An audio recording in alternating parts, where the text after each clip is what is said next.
9 জানুয়ারি ঠাকুরনগরের মতুয়া বাড়িতে যাবেন অভিষেক বন্দ্যোপাধ্যায়। তার আগেই বাগযুদ্ধ একেবারে চরমে পৌঁছলো।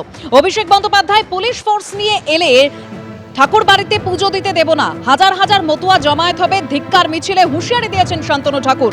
সাহস থাকলে অভিষেক বন্দ্যোপাধ্যায়কে আটকে দেখান, উনি আটকালে ভোটের পর শান্তনু ঠাকুরকে অস্ট্রেলিয়া যেতে হবে, হুঁশিয়ারি তৃণমূল কংগ্রেসের রাজ্য সহ সভাপতি জয়প্রকাশ মজুমদারের।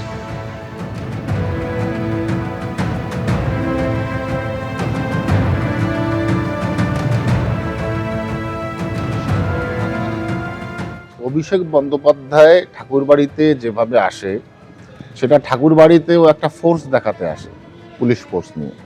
এভাবে যদি ও এসে থাকে, ওকে পুজো দিতে দেব না আমরা, পরিষ্কার কথা।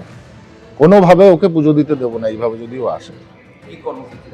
ওর ওর ধিক্কার মিছিল চলবে, হাজার হাজার মতুয়া জমায়েত হবে, ধিক্কার মিছিল চলতে থাকবে।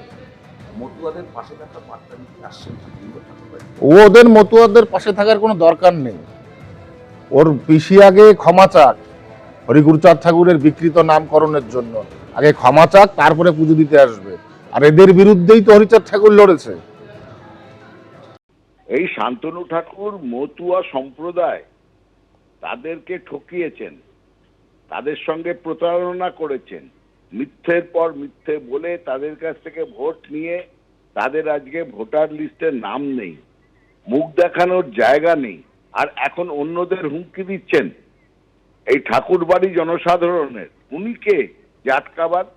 যে ইচ্ছে যেতে পারে, আর সেটাই তো হওয়া উচিত। গুরুচাঁদ ঠাকুর, হরিচাঁদ ঠাকুর মানুষের মিলনের কথা বলেছেন।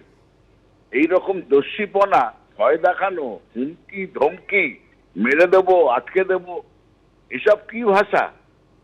একটা পশ্চিমবঙ্গে সকলের সমান অধিকারে সবাই চলছে, সেখানটাতে আটকাবার ক্ষমতা থাকে, আটকাবেন। আমরাও দেখে নেব কিভাবে আটকান। শান্তিপূর্ণভাবে পুজো দিতে যাচ্ছেন অভিষেক বন্দ্যোপাধ্যায়।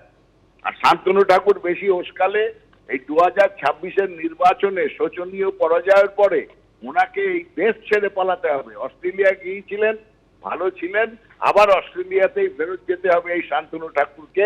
2023 সালের 11ই জুন অভিষেক বন্দ্যোপাধ্যায়ের জনসংযোগ যাত্রার মাঝে দফায় দফায় তেতে ওঠে মতুয়া বাড়ি চত্বর।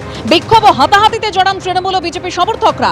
গন্ডগোলের জেরে মূল মন্দিরের দরজা বন্ধ করে দিয়েছিলেন শান্তনু ঠাকুর। পাশের গুরুচাঁদ মন্দিরে গিয়ে পুজো দিতে হয় অভিষেক বন্দ্যোপাধ্যায়কে।